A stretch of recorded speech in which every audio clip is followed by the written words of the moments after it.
Hello guys, તો નમસ્કાર. તો મિત્રો કેમ છો? બધા મજામાં? આશા કરું છું કે બધા મજામાં જ હશો.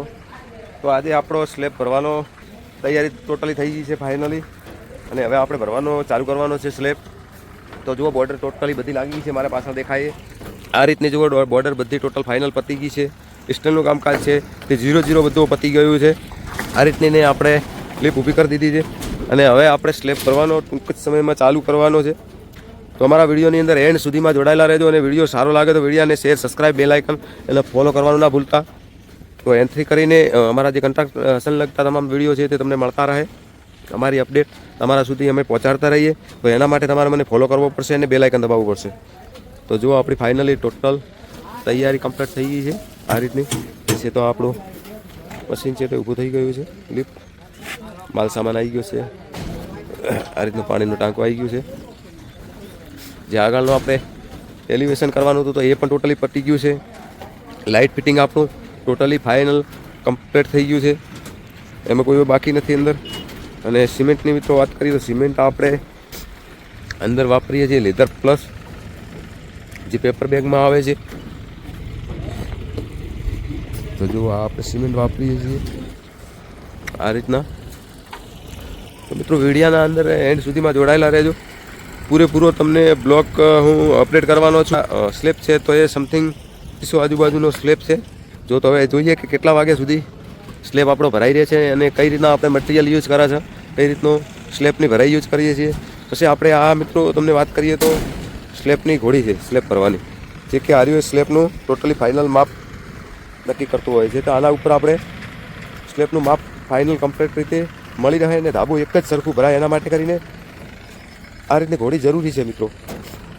તો મિત્રો આ ઘોડી છે, તો ઘોડીનું આપણે ધાબાની ભરાઈ અને ફિટનેસ કેટલી રાખવાની છે તો ફિટનેસ તમને હું માપીને બતાવીશ. તો જુઓ, 5.5 ઇંચ આપણે એની ફિટનેસ છે. 5.5 ઇંચ ની સ્લેબની ફિટનેસ આપણે 5.5 એટલે કે 5.5 જેવી ભરાશે. એટલે 5 ઇંચ ધાબુ સુકાશે એટલે 5 ઇંચ એની ફિટનેસ બરોબર થઈ જશે. તો આ રીતનું કમ્પ્લીટ રીતે કામ કરવું તો સારું રહે. તો હવે આપણે ચલો કરીએ ભરાઈ ચાલુ. તો માલની કરીએ શરૂઆત. જુઓ તો મિત્રો, આપણો ફાઇનલી મશીન ચાલુ થઈ ગયું છે.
ચલો તો ગાઈઝ, આપણો સ્લેબ ભરવાનો ફાઇનલી ચાલુ થઈ ગયો છે, અને જો ટોટલી માલ આવી રહ્યો છે આ રીતનો.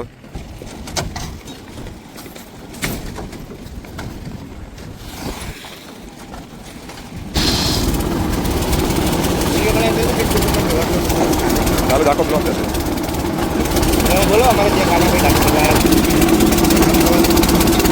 ગાઈઝ, તો ફાઇનલી આપણો સ્લેબ જો આટલો ભરાઈ ગયો છે. આપણે 2 પટ્ટી ભરી દીધી છે અને ત્રીજી પટ્ટી ચાલુ છે. તો આ રીતનું આપણું કામકાજ ચાલુ છે.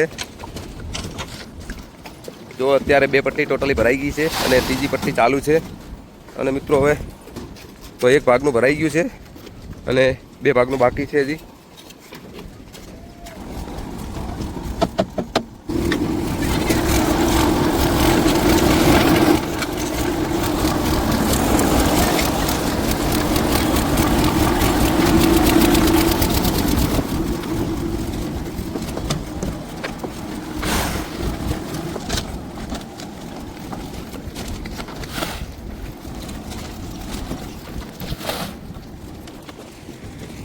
તો ગાઈઝ આપણું 50% ધાબુ ભરાઈ ગયું છે સ્લેબ ટોટલી 50% આવી ગયો છે અને હવે આપણે જમવા જવાનું છે, તો આપણે જમી લઈએ. જમી અને ફરીથી ચાલુ કરશું.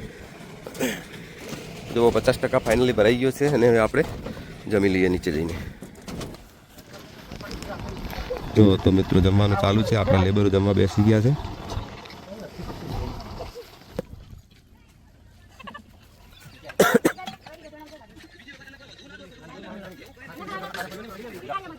તો આપણે ફાઇનલી જમી અને આપણે ચાલુ કરી દીધો છે સ્લેબ ભરવાનો પાછો.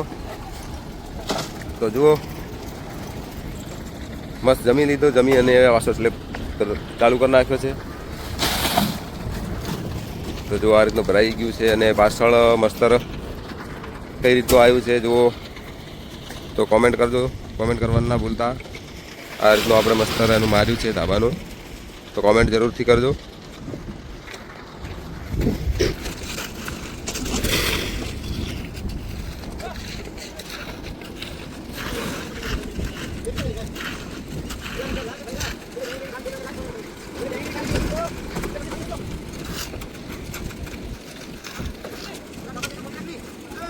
ચોકા પાણી ની હે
તો મિત્રો આપણે મસ્તર જાતે માર્યું છે અને મસ્તર તમને સારું લાગ્યું હોય તો કોમેન્ટમાં જય શ્રી રામ લખવાનું ના ભૂલતા.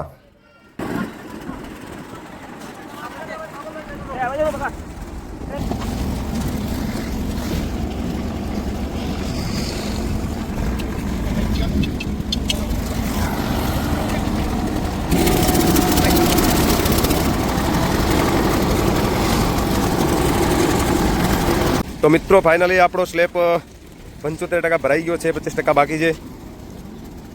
2 પટ્ટી જેટલો ભરવાનો બાકી રહ્યો છે અને આ જુઓ ટોટલી એટલું બધું ભરાઈ ગયું છે.